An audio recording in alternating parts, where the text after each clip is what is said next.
So this trio here, even though the top one is more black and white with a little bit of red, these three I feel go together. They all have a similar kind of vibe going on, I think.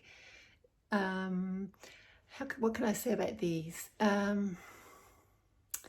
These are me having a go at sort of more abstract shapes and the relationships of things and objects that I like, in with organic shapes and objects and marks and flowing lines, trying to not be so controlled and definitely not knowing what the painting would be like by the end, and just keep on going layer upon layer. Heavily influenced by the course I did with Nicholas Wilton called Creative Visionary Program, where I went back to basics, starting from, it was like mini art school in, I think it was 12 weeks, and really intensive. I created many boards during that time, and some of those are what has now finally, I've decided, are worthy of being framed. I was so hard on myself to really want to break through and have a breakthrough, but have a new sense of, I know where I'm going with my work. And it's only now, 18 months or more later, that I'm starting to feel some of that confidence that by bringing through all of the rules that I've learned, and as they say, you learn the rules so then you can break them, of design and value and contrast and differences, just all these different elements that make up a good painting, where there's interest and your eye moves around, and there's differences in shapes and sizes and textures. All of those things create elements of interest for the eye. And so these ones, the top one was like a study of contrast, dramatic black and white, and I notice as I look at that one, it's really quite busy. It's got so much going on. And recently, before I sent it off to the framers, I added, there was like a weather vane on top.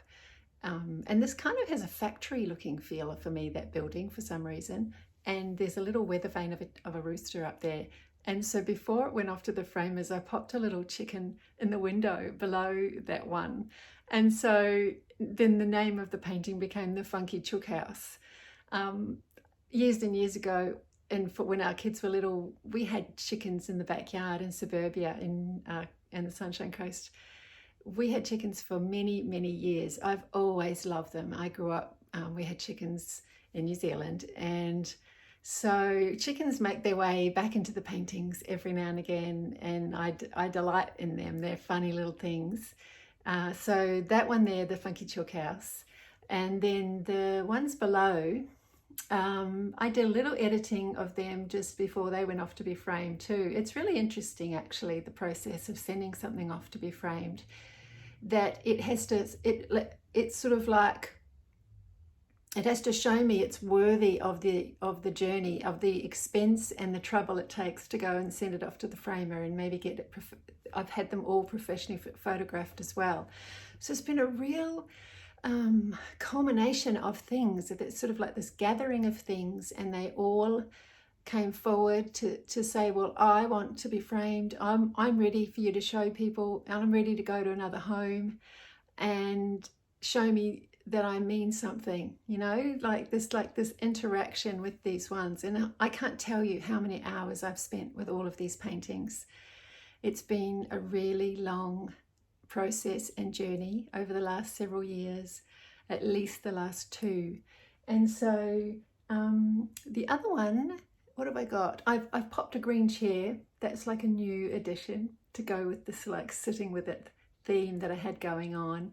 But I felt like I just wanted a something, and I was probably being a bit lazy. Chairs on the mind. What could I do? Just pop one in. And there's other numbers that have significance that make sense to me. And then this one is got a series of cups everywhere, And so I've called that a busy day, I think. And so sometimes I am in the kitchen doing the cleanup, doing the dishes, and just noticing, where have all the cups gone? There seems to be a big gap in the drawer as I'm emptying the dishwasher or something. And so, the other day I came up to the studio to find 5 cups and 3 glasses that I'd had water. And that had only been over a couple of days. And they just collect and collect, because whenever I'm sort of not sure about something, or it's just not going well, or maybe I need a break, I'll go off and make a cup of tea. And it's also been a change for me in the last year that I've changed to dandelion tea and other, mostly dandelion. It's got a nice rich kind of flavor to it, because I made the association that just far too many cups of caffeinated tea may have not been doing me so well. So that's been a bit of a shift. I still love the whole ritual of making myself tea, but I had to kind of take the caffeine out of it for the most part, because I was having so many a day and making a pot of it, which would have 2 cups. So that's been another little shift, just little shifts along the way, to just always keep trying to take care of oneself, to notice when your body is crying out for care or love or attention. And this happens sort of automatically or alongside the painting journey, painting practice, is that you are so aware of or I am so aware of how I'm feeling. And many times I let that stop me from painting, and I really want to shift that around as well. And whether it be I do something digital or do messy bits on paper, playing with paint, playing with ink, let myself in different other avenues of creating, because it always shifts how one's feeling if you let it out onto something, onto paper, or create something. Not thinking that when you feel better you'll create, but when you create it makes you feel better. Creativity heals you rather than healing and then you'll create. It's really important to get it that right way around, that if we create first, it does heal us.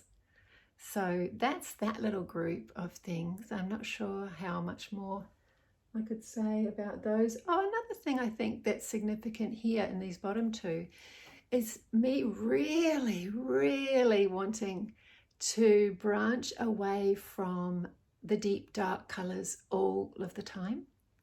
Like now, when I look at my the forest and garden type ones that I was doing a couple of years ago, and the last, couple of years I've done a few, I just loved the deep, deep, dark, rich colors so much. And it was hard for me to find the lights. So that was one of the quests for me here with these, was to find and play with some of the lighter tones and go into lights. And so I'm still curious about those, because as a whole I do actually prefer really bright, deep, strong color. And so it's interesting for me to allow the palette to tone right down into those lights. So that's all about those 3. So I'll gather another collection and talk about that.